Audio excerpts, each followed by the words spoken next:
Isn't she doing this wrong? I think she should add a bit more. Hearing the conversation, I look over at my daughter-in-law, Cheryl, who seems utterly stunned. Cheryl looks panicked, holding an apple and just floundering about, listening to the ongoing conversation between my husband and my son. I start to feel my anger boiling. My husband and son hang up after making their point clear to Cheryl. I lock eyes with Cheryl, who is trembling. She even drops the apple she was holding. Ignoring her distress, I ask, "Could you call them back, Cheryl?" Nearly in tears, Cheryl dials my husband again. While listening to the annoyed voices of my husband and son, I wonder what I should do. My name is Raina, and I'm 62 years old. I've been helping with household chores at home ever since I graduated from high school. I met my husband, Oliver, through a family introduction, and we got married soon after. We had our son, Miguel, and lived happily. My husband would always attend our son Miguel's school events, no matter how busy he was. My son is really cute, and I can't help it. Even when I was sick and couldn't do housework, he would try his best to help. "How are you feeling? Can you eat some chicken soup?" I had a smile when my husband cautiously brought over a pot of soup. It seems he made it after putting our son to bed. Seeing me laugh, my husband joined in, albeit awkwardly. Ever since our son got married, he no longer helps with household chores, but he's good to his wife, Cheryl, so I guess it's okay. Sometimes when I'm not feeling well, I find myself craving my husband's chicken soup. I'll never forget the taste of that soup. Lately, I've not been feeling well. It's probably due to age, but I've been having a constant discomfort in my stomach, and I haven't had much of an appetite. Nowadays, since we're living with my son and his wife, Cheryl is in charge of cooking and washing dishes. I handle the rest of the household chores. I can't complain since I'm relieved from most of the cumbersome tasks of cooking and washing dishes. However, I've been feeling feverish lately and usually lie down on the sofa after finishing the laundry. Just then, my husband walked into the living room. Feeling sluggish, I couldn't get up but watched his movements carefully. Ignoring me, he passed by the sofa, went to the kitchen table, and started making coffee. The strong aroma of freshly brewed coffee made me cough involuntarily. Hearing that, my husband clicked his tongue softly and left the living room in a hurry once his coffee was ready. It's sad that lately he's been so cold towards me. It's like I'm a burden to him. I can't pinpoint when things started going south. Somewhere along the line, this is what we've become. Thinking of how caring he used to be made me tear up, and I gently wiped my eyes with my sleeve. Tonight's dinner is meatloaf, but given my poor health, I opted for chicken soup. I'm fully aware of the hassle it takes to prepare a separate meal for one person, but lately I can't stomach the same food as everyone else. Yet Cheryl, my son's wife, made me chicken soup without a hint of complaint. What a blessing she is in our family. Mom, chicken soup again? Cheryl's gone through the trouble to make a nice dinner. Isn't it rude not to eat it? Don't say that, Miguel. I'm sure Raina feels bad enough as it is. Cheryl interjects with a chuckle. I smile wryly and let her comment slide. Though Cheryl is a bit blunt at times, she's an excellent cook and very considerate. Today's chicken soup was clearly made with my health in mind. She even added a touch of citrus zest to stimulate my flagging appetite. As everyone else happily chatted and dug into their meatloaf, I sipped my chicken soup. Suddenly, I stopped. The soup tasted off. I can't describe it, but it had a chemical taste. At first, I thought it was the wax from the citrus zest, but even avoiding it didn't help. Even after avoiding the citrus petals to give it another taste test, something still felt off. I couldn't help but furrow my brows, catching my husband's attention, who gave me a stern look in return. Despite feeling guilty towards Cheryl, I left most of my plate untouched. Cheryl noticed and asked with concern, "Didn't it taste good?" Feeling cornered, I lied that I wasn't feeling well and let the moment pass. What did I do wrong? Days passed and I was feeling a bit better. Since Cheryl and my son had plans to go out, today was my turn to cook. Eager to finally get out of the house, I went shopping, but my body felt sluggish, perhaps from being bedridden due to my recent illness. Thinking it was just a lack of exercise, I decided to walk to the nearby supermarket. While waiting for the traffic light, a sudden chill ran through my body, and I felt my vision go dark. I instinctively squatted down but found myself sweating profusely. Passers-by glanced at me curiously as they walked by.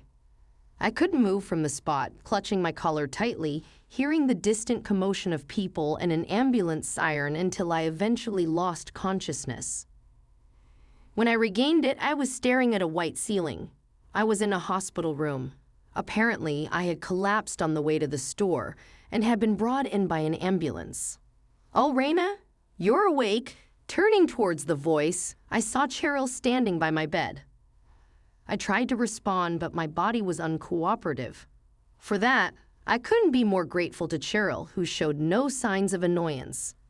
Looking up to say thanks, something about Cheryl's face seemed different. I couldn't pinpoint it, but it scared me. Without noticing my discomfort, Cheryl took an apple from the fruit basket she probably brought for me. "Raina, you haven't been eating well lately. Probably malnutrition. Eat this and get better soon," she said, peeling the apple with a fruit knife. Suddenly, a phone rang. I wondered whose it was for a moment. It was Cheryl's. I knew I shouldn't, but I glanced at the screen. My husband's name was displayed. "Cheryl, your phone's ringing." "Oh, yes. Can you put it on speaker? My hands are full." While in the middle of peeling the apple, Cheryl hesitated for a second to put it down quickly, but gave up and said so. Doing as told, I answered the phone and pressed the speaker button. "How is she?" "She just woke up. I'm peeling an apple for her right now." "You're conscious again? What stamina you have?" "What's going on? You're awake already." From the start of the call, the conversation seemed off, not quite what I expected from people who were supposedly worried about me. Especially my husband and son's part of the conversation made me uneasy. Didn't expect her to wake up this soon. Did we mess up somehow? "Hey, Cheryl, you've been skimping on the detergent lately, haven't you? Should we add a bit more detergent?" "What on earth are they talking about?" I look over at Cheryl. She's holding an apple, and her face is pale, trembling. Seeing her face, it clicked for me. It seems they've been adding detergent to my meals. Cheryl had been watching my expression change and finally dropped the apple she was holding. Meanwhile, the conversation between my husband and son continued unabated. "Even if we fix the detergent ratio, maybe just mix it again into the food isn't enough." "Yeah, I'd like that insurance money sooner rather than later. Maybe we should mix it into her drinks next time. It's amazing she hasn't noticed." She won't notice. This is someone who doesn't even realize she's despised. Laughing heartily, my husband and son ended the call. I clenched the bed sheets, biting my lip. How did things turn so dark? Why must I suffer this way at the hands of my husband's son, and even my daughter-in-law? What did I do to deserve this? There are no answers, no matter how much I think about it. I shot Cheryl a fierce glare. She's trembling, probably never expected their plot would be revealed like this. She panics, fidgeting with her hands. Taking advantage of the moment, I pull my cell phone from my bag. I open a recording app and say to Cheryl, "Call them again." "What? Call my husband again?" Overwhelmed by my urgency, Cheryl dials the number. After a few rings, the call connects. "What's up, Cheryl?" Did she finally kick the bucket? Next to my husband, who answered with a nasty grin, my son casually talks to Cheryl. "Don't worry, we'll split Mom's insurance money evenly. Actually, you'll get a bit more for all your trouble." "Yeah, adding detergent to her meals is no small feat. You deserve it." They laughed abhorrently and hung up. I stop the recording and glare at Cheryl once more. Finally accepting her fate, Cheryl weakly lowers her arms and looks up at the ceiling. I grab Cheryl by the shoulders and press her for answers. Realizing she was cornered, Cheryl spilled all the details. She confessed that her husband and son-in-law love to gamble, and they often want to gamble together. But they kept losing and went into debt, continuing their gambling spree anyway. This mounting debt left them desperate, and they decided to take out a life insurance policy on me without my knowledge to collect the money. I set out again with my lawyer. Of course, our next destination was the police station. I began by explaining the whole situation. The police were as skeptical as the lawyer initially, but as soon as I provided the recording and additional explanations from the lawyer, they swung into action. Afterward, a female officer accompanied me back to the hospital while the lawyer headed to my house with the police. Upon returning to the hospital, Cheryl was still there and was immediately taken away by the police. As for me, I felt briefly relieved without Cheryl around, but couldn't relax, worried that my husband and son might burst into the hospital room. I went through cycles of lying down and getting up on the bed. Eventually, a nurse came to check on me. I had to explain a lot, but it distracted me a bit. The nurse was shocked by my story and seemed speechless. She remembered the policewoman and Cheryl leaving earlier and went back to the nurse station to process my admission for the day. I can't say how much time had passed, but eventually a different pair of police officers visited me in the hospital room. Worried that my husband and son had escaped, I listened to their update, fighting back tears. To my surprise, they informed me that my husband's son and Cheryl had been safely arrested.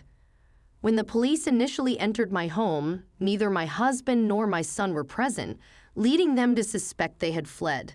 But in reality, they were just out gambling and got arrested after being questioned by the police patrolling the area. I couldn't believe their nerve, gambling while I was being rushed to the hospital. Though they had wished for my health to deteriorate, they should have known I was waking up.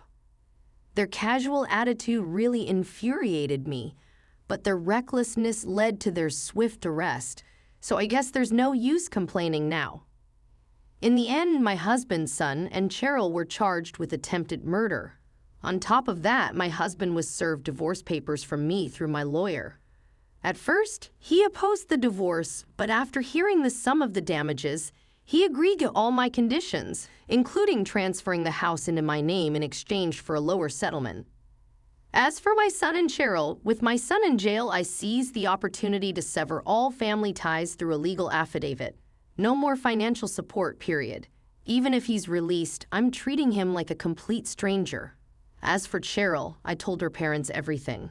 Initially, they didn't believe me, but by the time I finished my story, they were visibly shaken and sincerely apologized.